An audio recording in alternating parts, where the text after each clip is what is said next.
বাঙ্গু প্রগতিশীল চেতনাজীবীরা এতই জঘন্য প্রতারক যে তারা হেন কিছু নাই যেটা নিয়ে জঘন্য মিথ্যাচার করে নাই। তারা সব জায়গায় পাকিস্তানিদের জানোয়ারের মতো করে চিত্রায়ন করে ডাহা মিথ্যা কথা চড়াইছে। তাদের গুরু ইন্ডিয়ার শিক্ষাই হচ্ছে মিথ্যা কথা বলা। মতিউর রহমানের কবর নিয়ে একটা জঘন্য মিথ্যা বানোয়াট কথা বাঙ্গু মহলে প্রচলিত। সেটা হইতেছে পাকিস্তানিরা নাকি মতিউর রহমানকে কবর দিয়ে তার কবরের ফলকে লিখে রাখছিল, ইধার শো রাহা হয় এক গাদ্দার, মানে এইখানে এক বিশ্বাসঘাতক শুয়ে আছে। এটা একদম সবার মুখে মুখে প্রচলিত। আপনি সার্চ দিলে, ফেসবুকে সার্চ দেন, গুগলে সার্চ দেন, এটা আপনি পাবেন। বিএনপির অফিসিয়াল ফেসবুক পেজে এই কথা ছড়ানো হয়েছে। দেখেন কি লিখছে, পাকিস্তানে একটি কবরের উপরে লেখা ছিল ইধার শো রাহা হয় এক গাদ্দার। বাংলা অর্থ, এখানে শুয়ে আছে এক বেঈমান।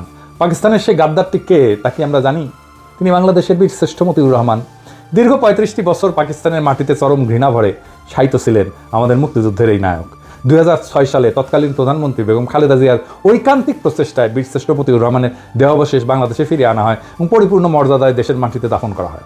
বাংলাদেশে তার মৃতদেহ আসা পর্যন্ত খালেদা জিয়া এয়ারপোর্টে অপেক্ষা করছিলেন। হে মৃত্যুঞ্জয়ী, তোমার আত্মবলিদানের বিনিময়ে আমরা পেয়েছি একটি স্বাধীন মানচিত্র। তোমাকে আমরা ভুলি নাই, ভুলব না। তুমি আছো লক্ষ কোটি বাঙালির হৃদয়ের গভীরে শ্রদ্ধাঞ্জলি। হ্যাঁ, পুরা আওয়ামী বয়ান। আওয়ামী লীগ তো জাউরার জাউরা, তারা বলতে পারে, কিন্তু বিএনপি কেন? যেই বিএনপি দাবি করে তারা মতিউর রহমানের মরদেহ বাংলাদেশে নিয়ে আসছে পাকিস্তান থেকে, তারা মতিউর রহমানের খবর দেখে নাই। ওখানে লেখা ছিল যেখানে গাদ্দার শুয়ে আছে, তারা অপমান করে কবর দিছিল পাকিস্তানিরা। মতিউর রহমানের কবরে আসলে কি লেখা ছিল?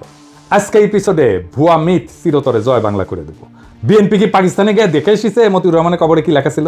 যাওয়ার তো কথা, কারণ ডেড বডি নিয়ে আসার সময় তো গেছিল কেউ না কেউ। আর দেখে যদি বুঝতে না পারোস, নাই জানোস, তাহলে ডা মন করা মিথ্যা কথা সরাস কেন? আজকে বিএনপিদের পাকিস্তানের মাসরুর বিমান ঘাঁটিতে অবস্থিত মতিউর রহমানের অরিজিনাল কবরের ছবি আর সেটার ফলক দেখাবো।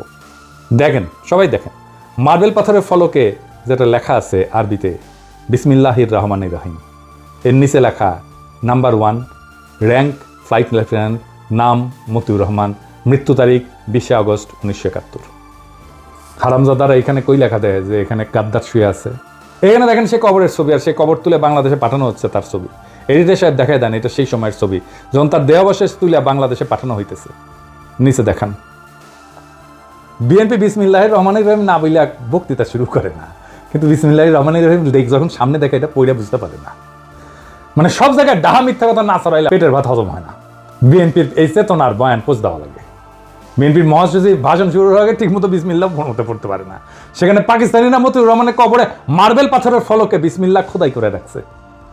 এখানে কই চরম ঘৃণা ভরে তারে দাফন করছে পাকিস্তানে। ঘৃণার চিহ্ন দেখলেন আপনারা? বিএনপি তো একটা ব্যক্তি না, একটা সংস্থা না, একটা বিশাল দল। তারা যদি এমন মিস্টেক করে তাহলে দেশ চালাবে কিভাবে?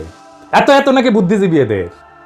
বিরানি আলম, জামাই কোটার বুদ্ধিজীবী, এত কিছু আছে তাদের, তাও এরকম মিস্টেক কেন? যাই হোক, তখন পাকিস্তান কি এটা মনে রাখবে না যে তারা পাকিস্তানের বিরুদ্ধে এমন একটা মিথ্যাচার করছিল? কূটনৈতিক সম্পর্ক কেমনে করবে? পাকিস্তানের বিরুদ্ধে মতিউর রহমান বিদ্রোহ করছে, তারপরে পাকিস্তান তো তাকে স্বাভাবিকভাবে সম্মানের সাথে দাফন করছে। বাঙ্গুরা যত পশ্চিম পাকিস্তানি অফিসার সৈনিক হত্যা করছে, তাদের একজনেরও কবর দেখাতে পারবে বাংলাদেশে? বলেন তো, মরে নাই? তারা মরছে না? একজনকে তো কবরও দেয় নাই বাঙ্গুরা, শিয়াল কুকুর দেখা হয়েছে। বছরের পর বছর ধরে অপবাদ দিয়ে গেছে পাকিস্তানকে। পাকিস্তান তো এখন নিজের ভিকটিম দাবি করবে, করাই তো উচিত। পাকিস্তানের বিরুদ্ধে করা বাঙ্গুদের সকল অভিযোগ কি এখন আপনার বিশ্বাসযোগ্য বলে মনে হবে? আমাকে নিয়ে অনেকে বলে আমি পোল্টিবাজ। বিএনপির নেতা অ্যাপোলো বলছে আমাকে নাকি 2013 সালে পিনাকির সাথে তর্ক করতে হবে। আমার অবশ্যই ট্রান্সফরমেশন হয়েছে, চিন্তার ট্রান্সফরমেশন হয়েছে। হয়, মানুষ বড় হয়। ক্ষুদ্রকালে আমরা সবাই চকলেটের জন্য জীবন দিয়ে দিতাম না একটা? এখন কি দিবেন চকলেটের জন্য জীবন? তো ক্ষুদ্রকালের সেই ইমোশনটা কি ভুল ছিল? আর এখনকার এই প্রজ্ঞাটা কি ভুল? আমার ট্রান্সফরমেশন হয়েছে আপনাদের সামনেই, এমন না হঠাৎ করে হয়েছে, আপনারা দেখছেন। গতকালের ভিডিওতে বলছিলাম না যে আমি সেই গুহা থেকে বাইর হইয়া যখন সত্যের মুখোমুখি হয়েছি তখন আমি হতবিহ্বল হয়েছি।